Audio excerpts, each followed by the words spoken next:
Hi, I'm Miss Hitchcock, and today I'm going to be reading you a book called Camille and the Sunflowers, a story about Vincent van Gogh by Laurence Anholt. Here's the back of it, and the front. The back says, "One day a strange man arrives in Camille's town. It is the artist Vincent van Gogh, and the young boy is entranced by his painting. But not everyone appreciates the genius of Camille's Sunflower Man.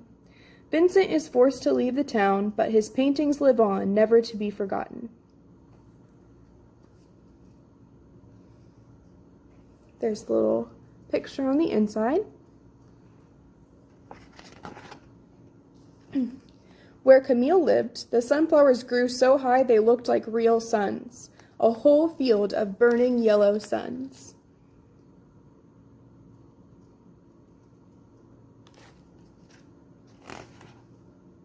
Every day after school, Camille ran through the sunflowers to meet his father, who was a postman.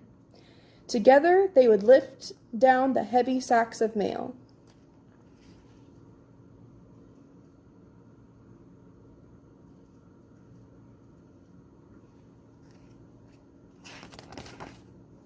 One day, a strange man arrived in Camille's town.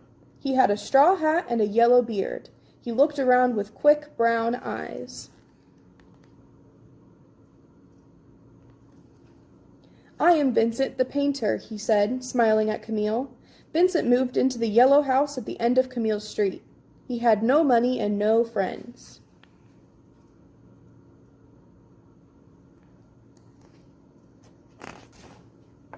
"Let's try and help him," said Camille's father.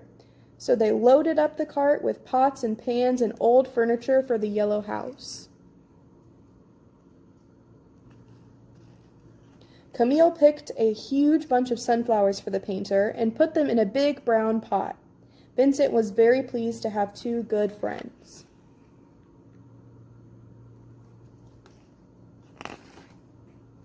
Vincent asked Camille's father if he would like to have his picture painted, dressed in his best blue uniform. "You must sit quite still," said Vincent. Camille watched everything. He loved the bright colors Vincent used and the strong smell of paint.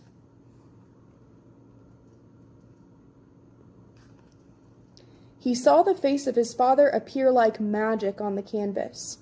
This picture was strange but very beautiful.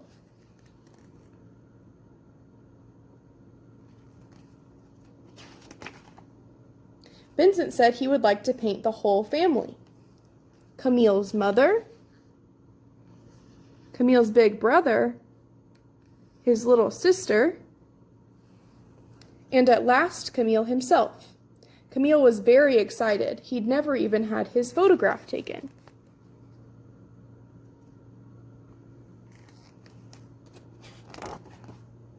Camille took his painting into school. He wanted everyone to see it. But the children didn't like the picture. They all began to laugh. Then Camille felt very sad. After school, some of the older children started teasing Vincent. They ran along behind as he went out to paint. Even the grown-ups joined in.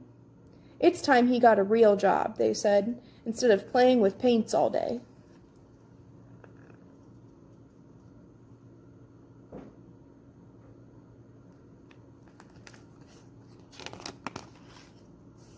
All that afternoon, Camille sat watching Vincent work. Vincent painted the sunflower fields and even the sun itself.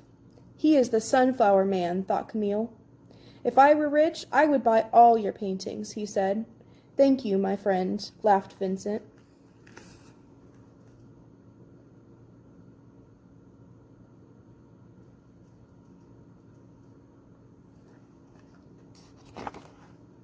When Camille and Vincent came back from the fields, some children from Camille's school were waiting for them.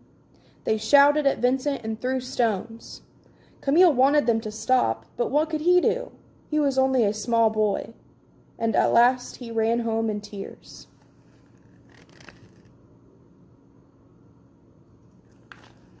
"Listen, Camille," said his father. "People often laugh at things that are different.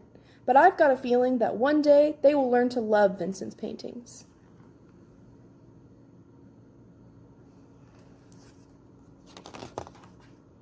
That night, Camille had a strange dream. He saw Vincent standing in the moonlight high above the town. He had stuck candles on his hat so that he could see. The sunflower man was painting the stars.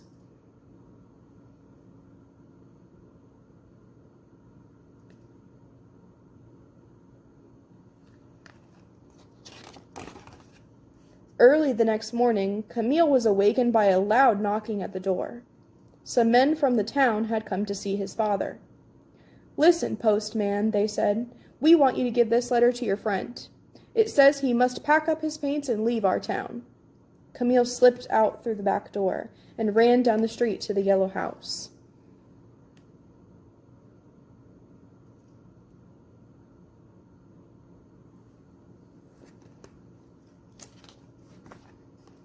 It seemed very quiet inside.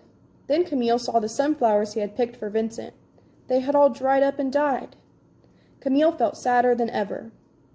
He found Vincent upstairs packing his bags. Vincent looked very tired, but he smiled at Camille.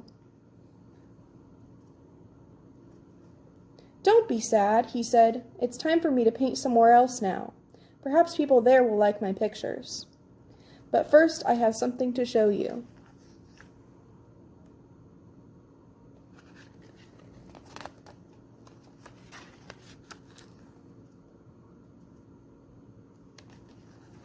Vincent lifted down a big picture. There were Camille's sunflowers, bigger and brighter than ever. Camille looked at the painting. Then he smiled too. "Goodbye, sunflower man," he whispered, and ran out of the yellow house into the sunshine.